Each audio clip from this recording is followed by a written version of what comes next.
जाति व्यवस्था के खिलाफ अब खामोशी नहीं, सवाल होंगे, जवाब मांगे जाएंगे। डॉक्टर बाबा साहेब आम्बेडकर ने चेतावनी दी थी कि जाति केवल लोगों को विभाजन नहीं करती, बल्कि इंसान को अलग अलग करने वाली सामाजिक व्यवस्था है। आज भी यदि किसी व्यक्ति को उसकी जाति के कारण ऊंचा नीचा समझा जाता है, कुएं या मंदिर में प्रवेश से रोका जाता है, सामाजिक बहिष्कार किया जाता है, घोड़ी पर बैठने के कारण हमला किया जाता है, शिक्षा या रोजगार में भेदभाव किया जाता है, या केवल जन्म के आधार पर उसके मान और सम्मान को कुचला जाता है, तो यह केवल एक व्यक्ति का प्रश्न नहीं है, यह पूरे समाज की मानवता और संवैधानिक मूल्यों का प्रश्न है। जाति जन्म से मिल सकती है, लेकिन किसी इंसान की ऊंच नीच तय करने का अधिकार किसी को नहीं है।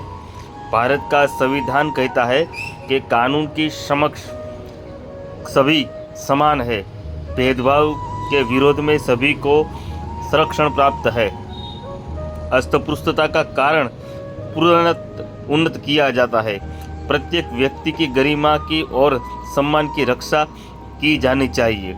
तो फिर सवाल सीधा है, जब संविधान 21वीं सदी में है तो समाज की सोच और आज भी मध्यम युग में क्यों अटकी हुई है? जन्म के आधार पर किसी इंसान की कीमत तय करने का अधिकार किससे है? जाति के नाम पर अपमान और अन्याय कब समाप्त होगा? जब अस्पृश्यता कानूनन अपराध है तो सामाजिक बहिष्कार में आज भी यह क्यों जीवंत है? जाति व्यवस्था के खिलाफ यह संघर्ष किसी एक समाज के खिलाफ नहीं है, यह संघर्ष मानवता के लिए है, समानता के लिए है, स्वाभिमान के लिए है, संविधान के लिए है और न्याय के लिए है।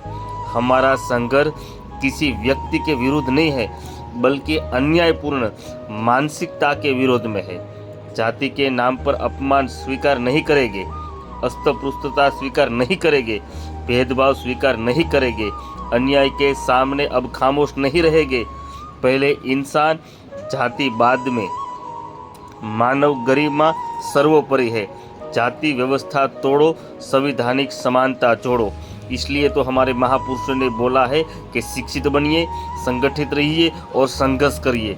जय भीम, जय संविधान। इस देश में सर्वव्यापक जो कोई चीज़ है तो ये भारत का संविधान है।